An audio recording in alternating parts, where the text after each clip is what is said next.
La paz sea con cada uno de ustedes, hermanos. Por favor, abramos la bendita, muy preciosa palabra en el libro de Efesios, capítulo 6, verso 12. Y leemos en el nombre del Padre, de nuestro amado Señor y Salvador Jesucristo, y de su Santo Espíritu. Porque no tenemos lucha contra sangre y carne, sino contra principados, contra potestades, contra los gobernadores de las tinieblas de este siglo, contra huestes espirituales de maldad en las regiones celestes. Por tanto, tomad toda la armadura de Dios para que podáis resistir en el día malo, y habiendo acabado todo, estad firmes. Padre, te damos gracias, Señor, por este nuevo día, esta nueva oportunidad, Señor, que nos das, Señor, para estar en este lugar. Gracias, Espíritu Santo. Maestro, enséñanos, Señor, guíanos, trae entendimiento a nuestra vida, Señor. Ayúdanos, Señor, a pararnos firmes, Señor, a estar firmes, Señor, en ese llamado que tú nos has hecho, Señor. Glorifica tu, Señor, tu palabra en este día, Señor, y permite que tu palabra corra y sea glorificada. Te damos gracias, Padre, te bendecimos, precioso Maestro Espíritu Santo, en el nombre de Cristo Jesús. Amén. Gloria a Dios.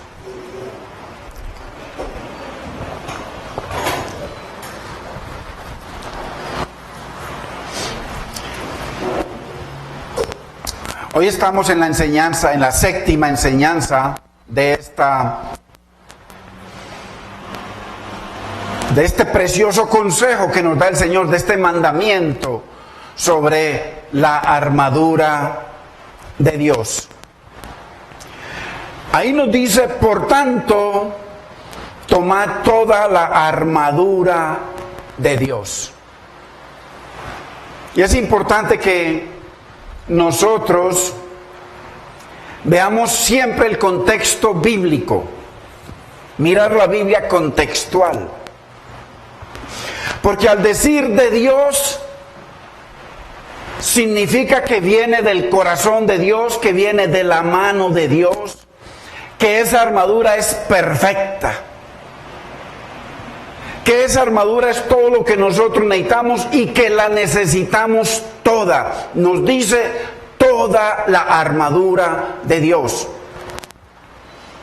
Ya hemos visto, hemos avanzado y estamos en la séptima enseñanza.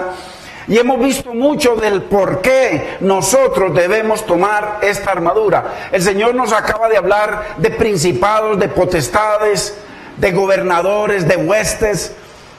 Y nos dice que para poder estar firmes, para poder resistir, necesitamos toda la armadura de Dios. No la palabrería de los predicadores. Es la armadura de Dios. Qué tan importante, y si es de Dios es perfecta para nosotros, y nosotros debemos apropiarla. Porque si no nos apropiamos de la armadura de Dios, va a quedar algún bache, y entonces, a pesar de que el Señor nos aconseja y nos dice que no demos lugar al diablo, al no ponernos toda la armadura de Dios, ya de entrada le dimos lugar al diablo. Son 6 las armas que el Señor nos entrega para poder tener toda la armadura. Si falta una de ellas, entonces el Señor nos dice que esa lucha contra esas cosas tan grandes, espirituales, no vamos a poder resistir. Y nosotros, como creyentes, como personas que hemos sido llamados a ser parte del ejército de Cristo, como soldados de Cristo, debemos, hermanos, en obediencia, mantener esa armadura puesta. Y es importante, si usted ha analizado la palabra, porque la palabra no es para leerla, sino para meditarla. Y al meditarla es donde viene la sabiduría, es donde viene la revelación, es donde viene el entendimiento, es donde resplandecemos, no al leerla. Usted puede decir, me he leído la palabra 3 veces, 10 veces, 100 veces, se la puede leer 1.000.000 de veces y no va a entender nada.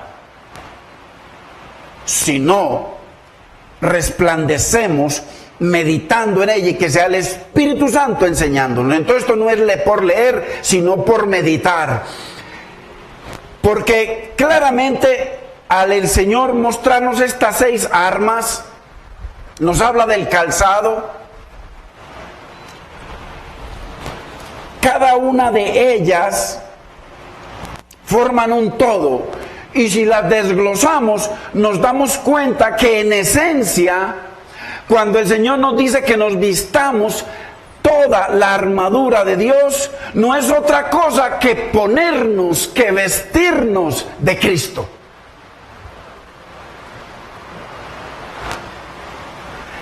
Vestirnos de la armadura no es otra cosa que vestirnos de Cristo. Es ponernos a Cristo. Por eso Pablo, todo lo que Pablo decía era Cristo. Para mí el vivir es Cristo. Solo me glorío en la cruz de Cristo y en Él crucificado, en Cristo. Entonces, qué importante que la Biblia nos llama a vestirnos de Cristo. Cristo es nuestra armadura completa. Por eso la Biblia nos dice que el que se une con el Señor, un espíritu es con Él. Por eso la Biblia dice, mire, usted y yo nos ponemos la armadura, pero la Biblia dice que separados de Él nada podemos hacer. Él es esa armadura. Él es esa completa armadura de Dios que usted y yo necesitamos. En Gálatas 3:27, mire lo que dice. Entonces, la armadura de Dios, esos 6 componentes que forman la armadura de Dios es Cristo. Cada uno de ellos es Cristo. Mire lo que, entonces Gálatas 3:27 dice que los que hemos sido bautizados en Cristo, mire, de Cristo estamos revestidos. La Biblia dice que el que está en Cristo cumple toda la ley. Entonces, la armadura es Cristo. Entonces, la armadura, hermanos, al unirnos con Cristo, al andar en Cristo, al ser crucificados con Cristo, sepultados con Cristo y resucitados con Él, estamos vestidos de Cristo y tenemos la armadura de Dios. Él es. Hablamos entonces de la primera. El primer elemento que el Señor nos dice que nos pongamos en toda la armadura de Dios es la verdad. Dice que el calzado, el apresto del Evangelio, la verdad. Él es la verdad. Entonces, habla de la justicia. Cristo es nuestra justicia. Habla de ponernos esa fe. Él es el autor de nuestra fe. Entonces habla, hermano, del Evangelio de la gloria. Él es el Evangelio. Él es el Evangelio, es su gloria. Él es el Evangelio. Y habla del yermo de la salvación. Él es nuestro Salvador. Él es nuestra salvación. Y nos habla de la palabra. Él dice que Él es la palabra. Él es la verdad. Entonces, el ponernos la armadura no es otra cosa que revestirnos de Cristo. Y si estamos revestidos de Cristo, dice que andemos como Él anduvo. Entonces, en Cristo está toda la armadura de Dios. Vestirnos de la armadura es vestirnos de Cristo. Si nos falta una de ellas, entonces no le estamos dando lugar a Cristo completo en nuestra vida. Y por eso es que una cosa es usted estar en un ministerio como este, Camino de Santidad, o estar en otro ministerio por ahí, usted estar en un concilio o depender de una religión o estar en Cristo. En ninguna parte Dios nos dice que estemos en nadie sino en Cristo. Entonces por eso, mire cómo en las diferentes congregaciones le lavan el cerebro a la gente y los ayudan y les enseñan a ver de que eso es lo único. De que ellos son los que tienen la verdad, de que lo demás. Entonces, todo eso es basura, es en Cristo. Cuando usted y yo estamos en Cristo, tenemos esas 6 armas para poder resistir y atacar y avanzar y que el reino crezca. es en Cristo. Entonces, estamos vestidos de Cristo, hermano, para esta batalla diaria. Ojo, y para algo que menciona el verso 13, el día malo. Porque contextualmente el día malo comenzó con la redención. A partir de ahí, el enemigo, al nosotros venir a Cristo, se hizo enemigo de nosotros. Todos los días son malos hasta el final. Pero la Biblia es más específica en ese día malo. Estamos, hermano, entonces vestidos de Cristo. Nos hemos unido con Él. Como decía Pablo, para mí el vivir es Cristo y todo lo demás. Y si muero, gano porque muero en Cristo. Mire lo que dice, vayamos a Efesios 4:24. Porque ahí dice claramente que nos vistamos del nuevo hombre, creado según Dios en la justicia, y la justicia es Cristo, y santidad de la verdad es Cristo, Él es la verdad. Pues, qué importante. Y si el Señor nos dice que nos vistamos toda la armadura, o sea, que seamos uno con Cristo, que tengamos la mente de Cristo. Si no tenemos toda la armadura, hermano, vamos a ser presa fácil. Mire la iglesia cómo está. Esa frialdad, hermanos. Yo me acuerdo en algún momento en la Copa Libertadores, hace años, que eso, las filas eran de 2 días antes. Y la fila le daba la vuelta al estadio un día antes, esperando a que jugaran una mano de fornicarios. De pronto algún cristiano por ahí. Gloria a Dios.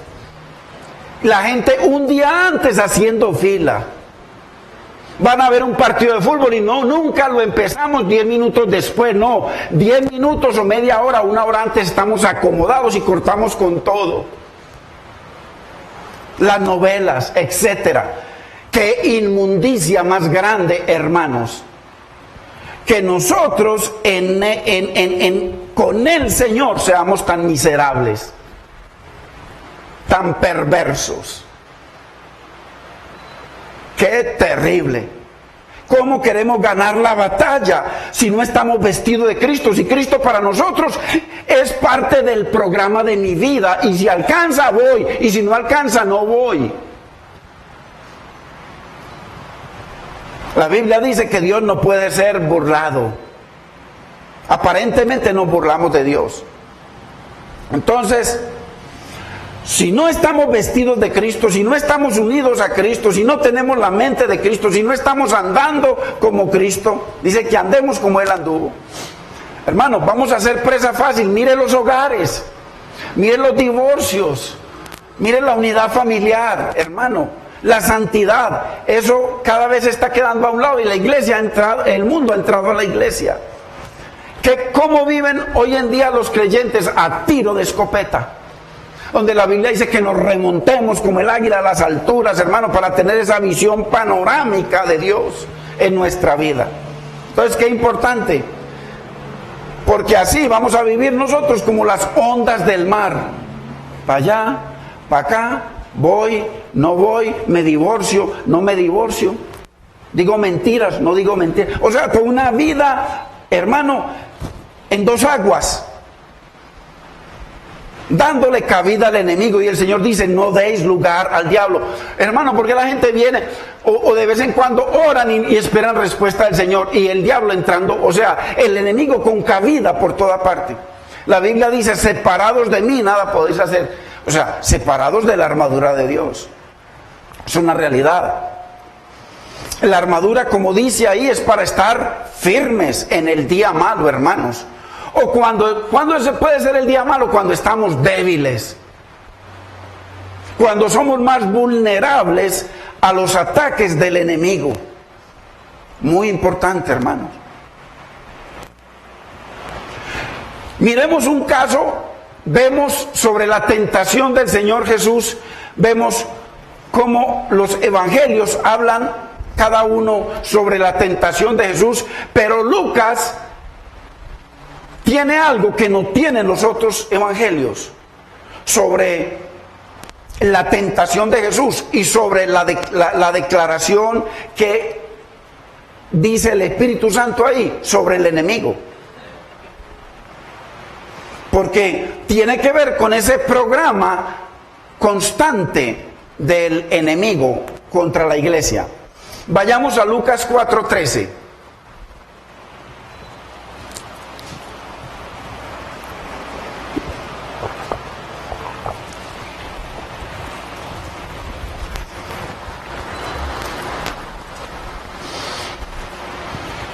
Y esto es muy importante. Mire cómo comienza diciendo: y cuando el diablo hubo acabado toda tentación. Paremos ahí. O sea, si usted lee del verso 1 al 13, ve 3 tentaciones. Y Lucas no está diciendo de que cuando el diablo hubo acabado esas 3 tentaciones, no, toda tentación. Toda tentación. El verso 2 dice que el Señor estuvo 40 días y ahí lo estuvo tentando el diablo, en el verso 2. Entonces, no se está refiriendo a eso. Y hay otro versículo que lo corrobora en Hebreos 4. O Hebreos, sí, creo 4:3. Entonces, cuando el diablo hubo acabado toda tentación, o sea, todo tipo de tentación. Todo tipo de tentación.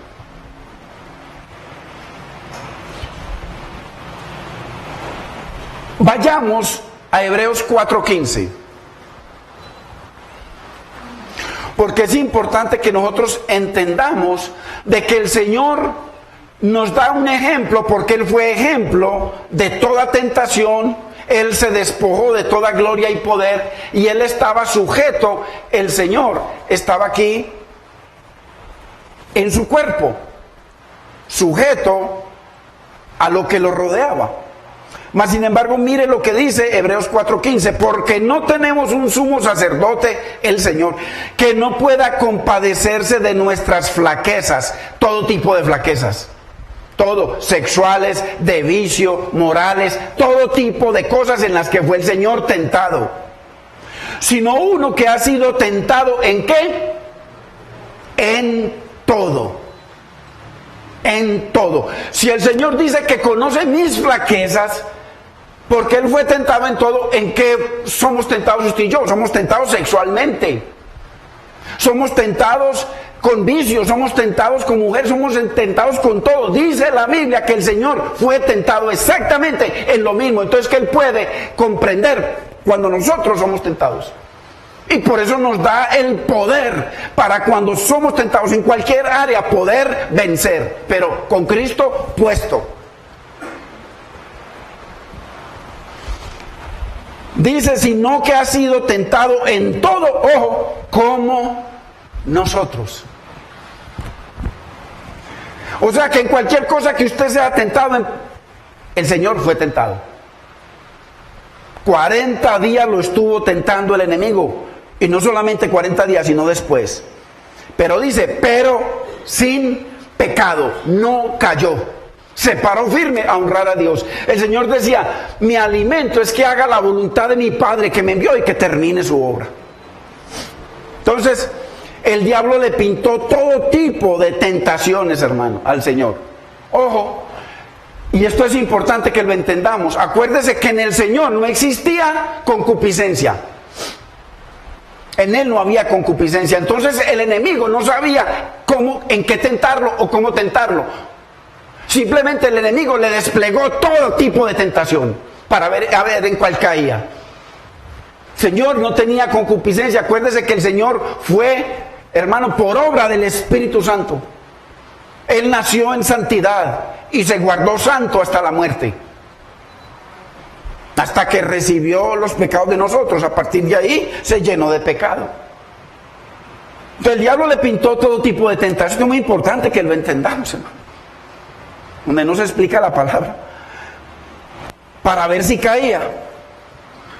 Pero la pregunta es, pero a usted y a mí, el enemigo sí sabe, él sí sabe cuándo tentarlo.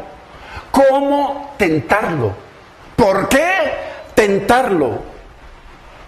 ¿Dónde tentarlo? A usted y a mí. Testimonios son así de pastores que han sido tentados y cayeron en la tentación. Imagínese el pueblo. Entonces, ¿por qué? Por nuestra concupiscencia. En el Señor no existía concupiscencia. En el Señor Él no sabía cómo tentarlo, por eso le desplegó todo tipo de tentación. Dice, así como son tentados los hombres, lo tentó. Por eso dice Hebreos de que el Señor fue tentado en todo. Muy importante. Lucas 4:13. Y cuando el diablo hubo acabado toda tentación, mire, se apartó de él, ¿qué dice? Por un tiempo. O sea, nos vamos a encontrar más adelante. Eso es lo que el diablo dijo, te espero en tal parte. En tal parte nos encontramos por un tiempo. O sea, hasta otra oportunidad. Lean, mire, la versión, la Biblia de las Américas, mire lo que dice en el mismo versículo 13. Cuando el diablo hubo acabado toda tentación, se alejó de Jesús, esperando un tiempo oportuno. O sea que el enemigo, hermano, cuando usted y yo somos tentados y no caemos, el diablo se programa para otra. Pero como él tiene comunicación, el diablo no es omnisciente, ni es omnipresente, ni es omnipotente. El diablo es un limitado y derrotado, pero tiene demonio en todas partes. Y el teléfono de comunicación entre nosotros y el diablo, que es constante, es nuestra concupiscencia. Por eso es que el diablo sabe cuándo tentarnos, cómo tentarnos, dónde tentarnos, en qué forma.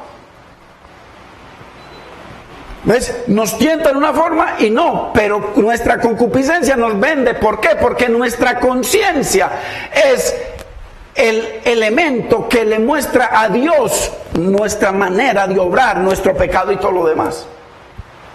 Nuestra propia conciencia nos vende o nos justifica. Entonces, este versículo 13 de Lucas, de que el Señor fue tentado en todo y que el diablo solamente se retiró de él esperando otra oportunidad. Este versículo sugiere totalmente que hay días de papayazo, que el enemigo espera. Hay días en que damos papaya, en que creemos que nadie nos está viendo y nuestra concupiscencia nos vende con el diablo. Porque la Biblia dice que el enemigo, como león rugiente, hermano, espera esos días de oportunidad o de gangazo. Gangazo, nos entregamos. Y eso usted lo ve en toda parte, hermano. Sobre todo en los púlpitos. El enemigo es tremendo. Vamos a ver algunas vivencias del Señor Jesús en esa tentación. Hemos dicho, desde que fue ungido por Dios. Vamos a ver algunas características que el Señor pasó, que es muy posible que usted y yo nos sucedan. Pero el Señor, en cada una de las tentaciones, le peló la Biblia. Tú me tientas, la palabra dice. Y lo venció con la palabra, pero ¿y nosotros? Entonces, 40 días en el desierto del Señor. ¿Qué oportunidad más grande, hermano? 40 días en el desierto. O sea, varias características. Solo. Cuando uno está solo, la Biblia dice, no es bueno que el hombre esté solo. Por eso le haré una compañera. No es bueno. El Señor, cuando envió a los discípulos, no los envió solos. Los envió mínimo de dos. De a dos. ¿Para qué? Para que se corrigieran, se exhortaran, se guardaran, se levantaran. El uno cae, el otro lo levanta. Uno solo, estamos a tiro de escopeta. Entonces, el Señor 40 días en el desierto, hermano, 40 días, con el enemigo ahí, solo, cansado, agotado, con hambre. Y el enemigo tentándolo en todo tipo de tentación. Es tremendo. Y veamos esto, si el Señor Jesucristo hubiese sido vencido, al menos en una tentación, usted y yo no estuviéramos aquí. Nadie estuviera, no existiría la iglesia del Señor. Todo se hubiera caído. Todo. No habría hijos de Dios, solamente hijos del diablo. Qué tremendo como el Señor resistió. La Biblia dice, ahí en Lucas dice que él resistió firme. Y dice que después de que Satanás fue vencido, dice que lo dejó hasta otra oportunidad. No que el enemigo lo dejó, no, hasta otra oportunidad, hermano. Si eso lo hace con el Señor, imagínense con nosotros, con nuestra concupiscencia. Y con nuestra concupiscencia que muchas veces es pública, hermano. Lo mostramos con nuestro carácter, lo mostramos en el internet, lo mostramos en nuestra familia, lo mostramos con nuestras mentiras, lo mostramos con tantas cosas, hermano, imagínense. Donde el enemigo no solo con la concupiscencia, sino que además tiene fotos de nosotros en todas partes. Hasta otra oportunidad. Entonces, muy importante, hermanos, que hay momentos en los cuales usted y yo somos tentados. Y vencemos. Vencemos, porque el Señor nos ha capacitado para vencer. Pero el enemigo dice, te espero en la esquina. Así de sencillo, te espero en la casa. ¿Cuántas veces usted sale de la iglesia o salimos de la iglesia gozosos, hermano, gozosos con el Señor? Llegamos a la casa, hermano, se encendió todo. Y nos coge de sorpresa y caemos ahí, hasta que nos arrepentimos. Pero el enemigo, hermano, está buscando siempre, en todo lugar. Y más cuando sabe y conoce nuestra concupiscencia y nos conoce. Pero es muy importante, hermanos. ¿Cuáles podrían ser, hermano, para usted y a mí esos días de oportunidad, esos días de gangazo, esos días en que le damos papaya al enemigo? Miremoslo en el Señor Jesús. Miremos varias cosas que vivió el Señor Jesús y que esto nos permita ver esos días de oportunidad o día malo para que el enemigo nos ataque y hasta nos venza. Porque cada una de las situaciones por las que pasó Jesús, es posible que usted y yo las estemos pasando ahora. Una de ellas, o dos, o tres, o hasta todas. Oportunidad para el enemigo. En el capítulo 3 de Lucas, dice, no vayamos allá, pero dice que Jesús fue bautizado. Viene Juan y dice, cumplamos toda justicia, le dice el Señor, y dice que fue bautizado para cumplir con el programa de Dios. Después de que él fue bautizado y cumplió con el programa de Dios, entonces dice que una voz, se abrieron los cielos y una voz que vino del cielo y dice, este es mi Hijo amado en quien tengo complacencia. Y dice que inmediatamente vino el Espíritu Santo de Dios sobre él y fue ungido. Él, como el templo de Dios en la tierra, fue ungido. Ojo, no ningún templo por ahí que van a hacer los hombres o el pedazo de carne. Él les dijo, destruid este templo. Él se declaró el templo de Dios. Y en 3 días lo levantaré. O sea que cuando él fue ungido el templo de Dios en la tierra. Muy importante, para que nos dejemos de todas esas mentiras proféticas que nos han enseñado. sobre un tercer templo, cosas por ahí. Él era el último templo de Dios. Y nosotros como piedras vivas en donde ese templo está siendo edificado. Entonces, Él fue bautizado. Entonces, hermano, muéstrenme una victoria más grande. Cristo, el Señor estaba en lista por allá esperando que el Padre lo enviara en el momento exacto, según las 70 semanas de Daniel, que lo enviara en el momento exacto. Y esperaron los profetas, esperaban, anhelaban ver ese día, dice la Biblia. El pueblo de Israel, el pueblo de Dios anhelaban también, y entonces se les presenta. Entonces, mire, ocurrieron cientos, miles de años para que Él viniera. Y cuando viene, hermano, qué triunfo más grande, fue ungido con el Espíritu Santo de Dios. Entonces, qué triunfo más grande, hermanos. Entonces, ¿de qué habla eso? De momentos de triunfo, respuesta a sus oraciones o a mis oraciones, respuesta con trabajo, respuesta, hermano, en nuestra familia, respuestas de Dios, hermano. El ministerio, hermano, creciendo espiritualmente. O sea, son momentos de triunfo, hermanos. Momentos de triunfo. Y después de ese momento de triunfo de Cristo, el mismo Espíritu Santo, dice, lo llevó al desierto para ser probado, para ser medido, para ser pesado en balanza, para ser tentado.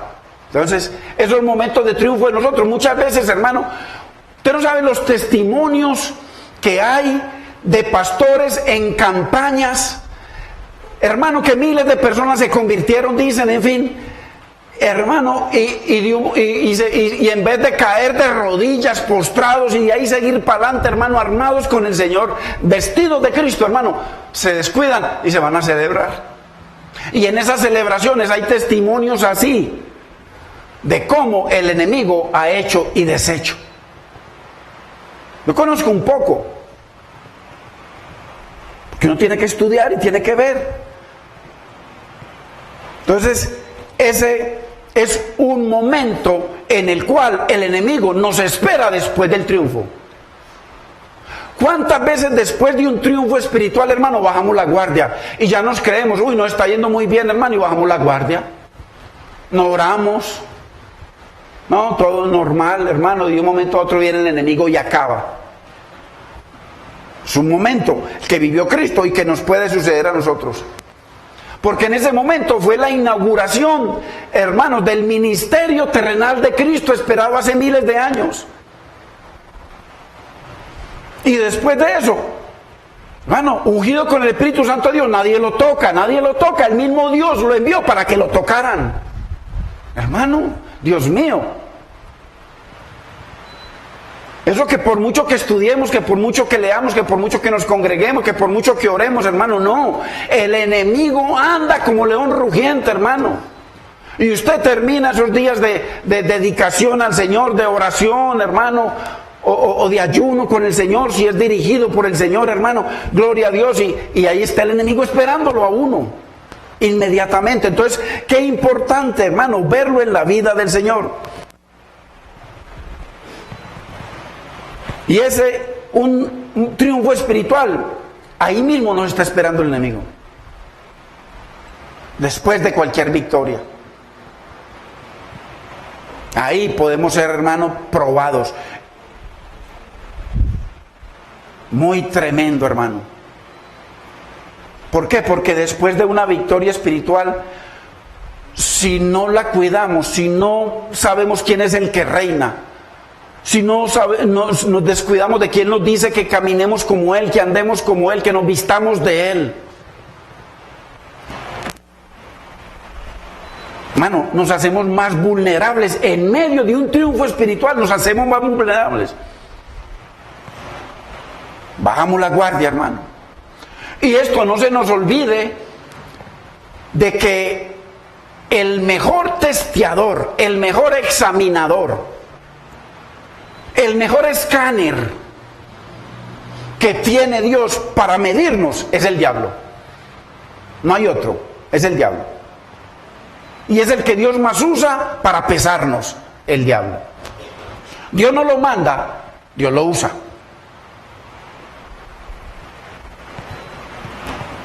Porque cuando todo está bien, hermano, nos podemos descuidar. Y ahí puede comenzar el día malo. Hay un dicho que dice que cuando Dios abre las puertas del cielo,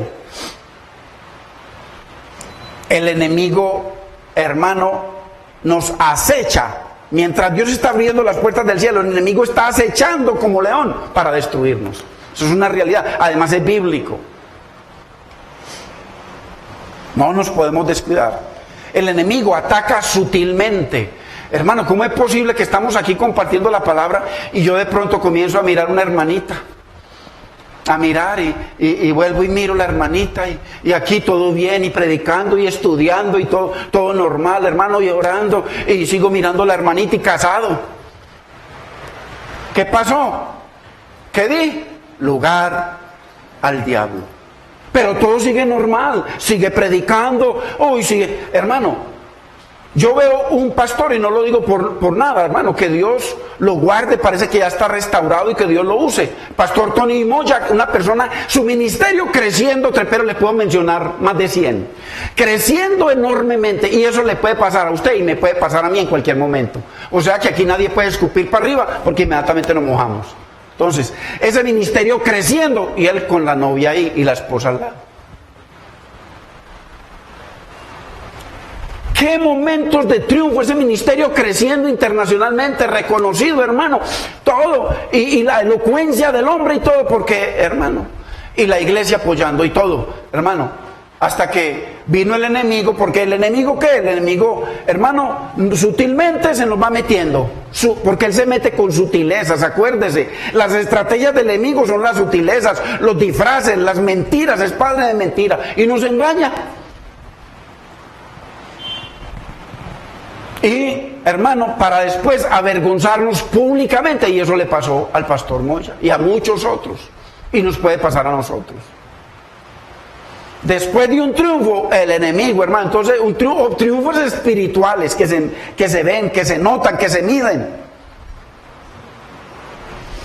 Eso lo pasó el Señor Jesús. Otra cosa que pasó el Señor Jesús, solo, sin nadie, porque si está con los apóstoles, pues hay un apoyo, alguna cosa, solo.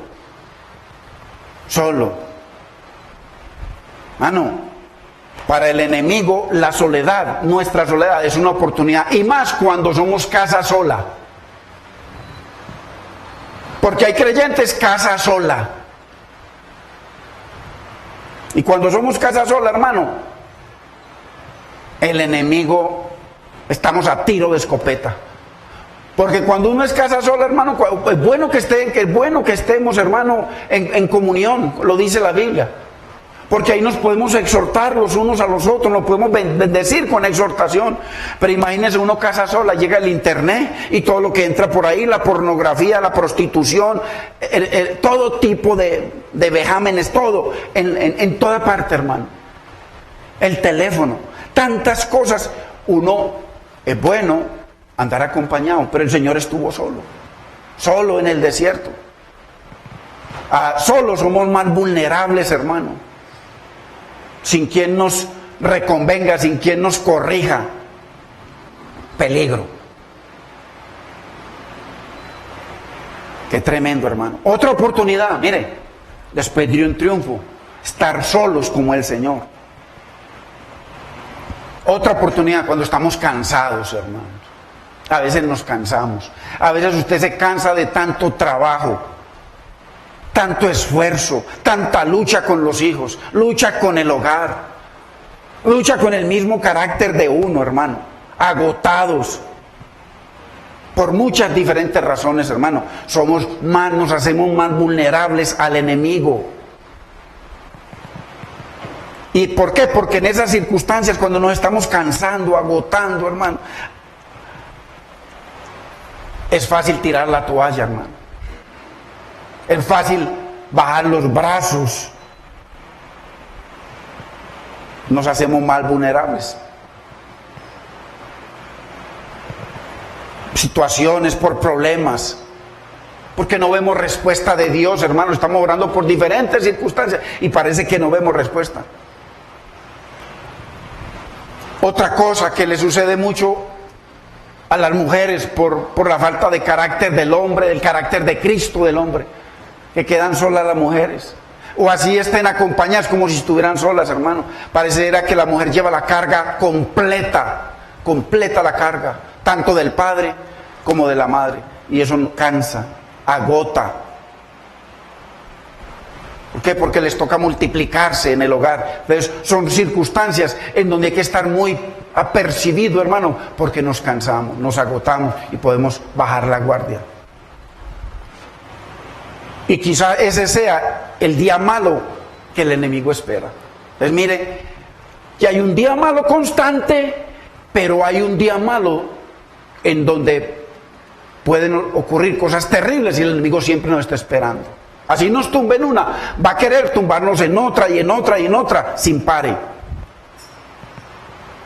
Quizá en ese cansancio es el día que el enemigo espera para atacarnos. Ahí cuando tenemos los brazos caídos y las rodillas paralizadas, hermano. O sea, casi que se pierde nuestro fervor con el Señor. Así que como dice Lucas 4:13, el enemigo está esperando la oportunidad para atacarnos de nuevo. Eso es muy importante.